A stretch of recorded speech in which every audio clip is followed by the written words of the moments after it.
Assalamualaikum warahmatullahi wabarakatuh. Berjumpa kembali di channel Kamar Satu Bukan Kamar Soto. Oke, di kesempatan kali ini saya mau mengupdate lagi cana-cana saya yang di treatment outdoor ya.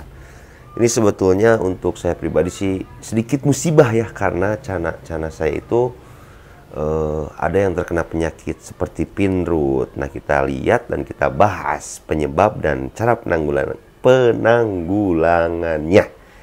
Tapi sebelum lanjut ke videonya, alangkah baiknya bagi kalian yang baru datang ke channel kita untuk subscribe channel kita, karena satu subscribe kalian merupakan semangat lebih untuk saya agar lebih semangat lagi untuk bekerja tentunya. Tanpa banyak basa-basi, kita lanjut ke videonya. Gaskeun!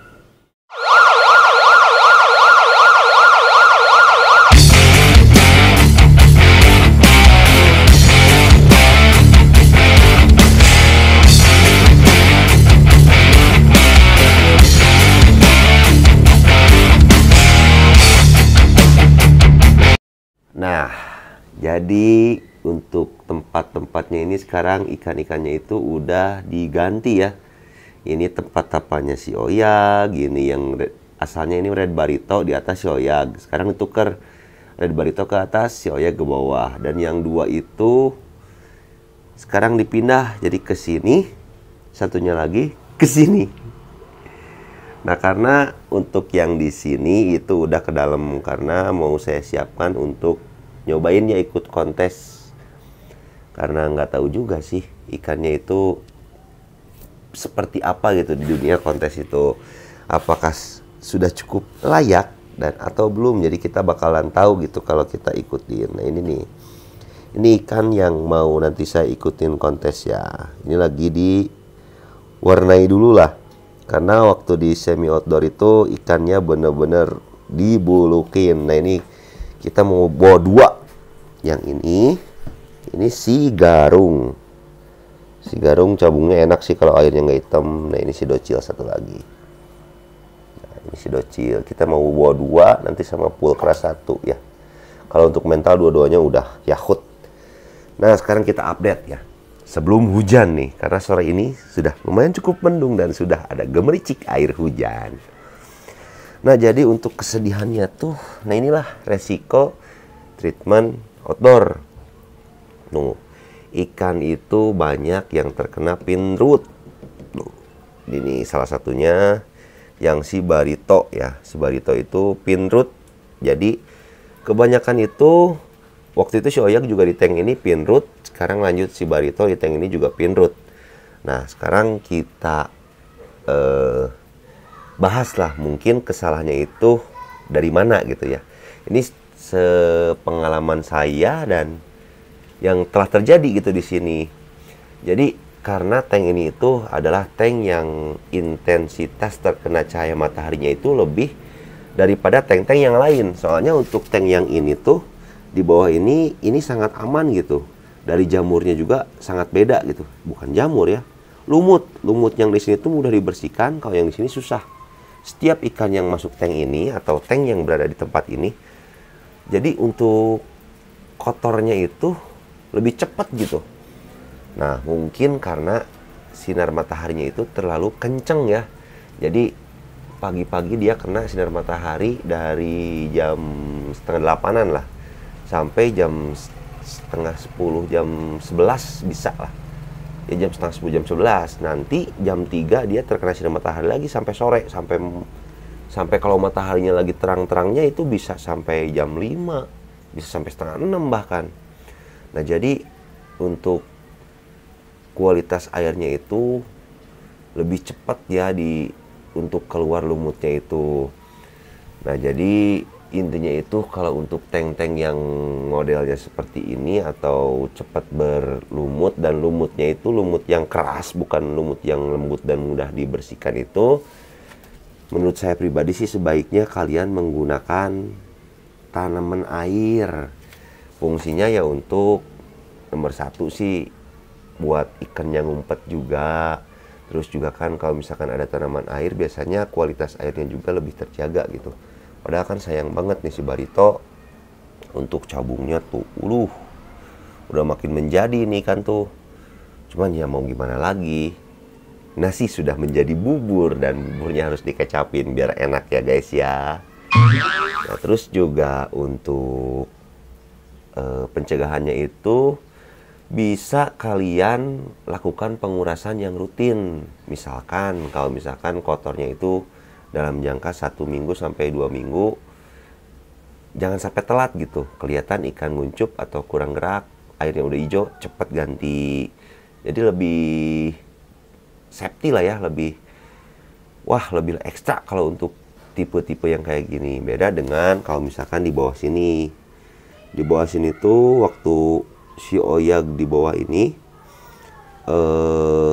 lumutnya juga sama, airnya sampai hijau ya. Cuman si lumutnya itu pas masuk busa pembersih itu gampang banget gitu buat dibersihinnya. Dan saya coba ya, ini kan akibat eksperimen juga nih. Saya soalnya penasaran kenapa si oyag waktu itu pinrut.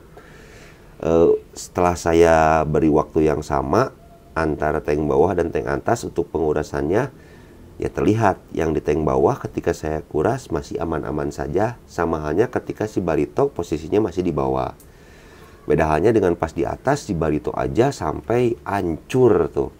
Bisa kita lihat ya hancurnya di dayung, dorsal, ekor. Cuman alhamdulillah nggak kena body root. Cuman untuk cabung lihat, sampai kepala-kepala coy. Kita lanjut aja progres sampai benar-benar ikan ini menjadi ikan yang enak dong tentunya. Nah, terus juga untuk penanganannya. Kalau menurut saya pribadi sih untuk pinrut seperti ini tuh nggak usah terlalu khawatir ya.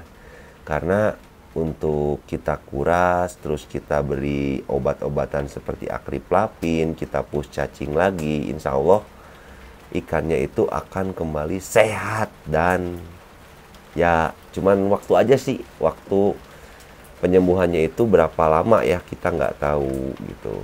Aduh, mulai turun hujan nih guys. Terus juga mau diupdate lagi, ini yang di bawah itu udah saya isi maru-maru kecil yang udah kemarin tuh mentah-mentahnya udah pada enak. Ini maru-maru kecil size 10 sentian udah saya pindah ke sini. Ini tuh yang waktu itu di dalam ya. Ini yang di dalam, untuk kondisinya sekarang masih buluk. Padahal ini cabungnya kalau nggak mode buluk itu ulala serepet tet pokoknya nama. Ini agak sedikit berisik ya karena hujan, maaf nih guys. Nah, di sini juga udah ada tank yang saya siapin tapi belum diisi karena saya mau sortir dulu. Di sini ada kurang lebih Om Yokan tuh tinggal 5 ya. Tinggal 5 dan nanti saya mau sortir di single-single lah. Biar lebih enak juga. Karena kalau posisinya kayak gini terus ya, ikan kan kalau udah sedikit biasanya suka berantem-berantem, kasihan. Nah, ini juga di sini ada yang satu lagi nih. Ini posisinya di atas tapi dia juga kena pinrut gitu. Jadi tank-tank yang emang kondisinya kena sinar matahari lebih lama atau bisa dibilang pagi kena, sore kena, itu biasanya mudah mengeluarkan lumut yang keras. Ada 2 ya, yang saya tahu itu bukan ada 2 sih sebetulnya. Kalau lumut meren banyak, cuman di sini di kejadian yang saya alami itu ada lumut yang halus, ada juga lumut yang keras gitu sampai ngerak-ngerak di kaca. Biasanya kalau lumut yang keras-keras itu, nah itu tuh yang bisa menyebabkan pinrut. Sepengalaman saya ya di sini. Karena ini udah terjadi bukan pada satu ikan. Ini adalah ikan yang ketiga. Waktu itu sebelum si oyag juga punya saya di sini sampai mati. Bukan di tank ini, tapi di posisi ini. Di posisi ini dengan tank yang berbeda sampai mati. Terus si oyag sampai pinrut lagi, dan ini ikan yang ketiga. Nah, pokoknya untuk penanganannya itu kuras, nomor 1 jaga kebersihan dengan dengan waktu yang sesuai dan tepat.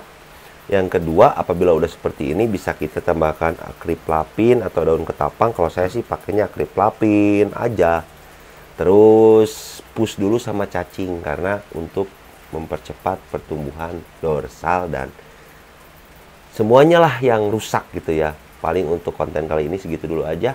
Terima kasih banyak kalian yang selalu pantengin channel Kamar Sato, karena tanpa kalian kita bukan apa-apa. Dan saya doakan kalian semoga sehat selalu, lancar rezekinya, dan jangan lupa kalian harus tersenyum karena senyum itu ibadah. Tetap di channel Kamar Sato, bukan Kamar Soto.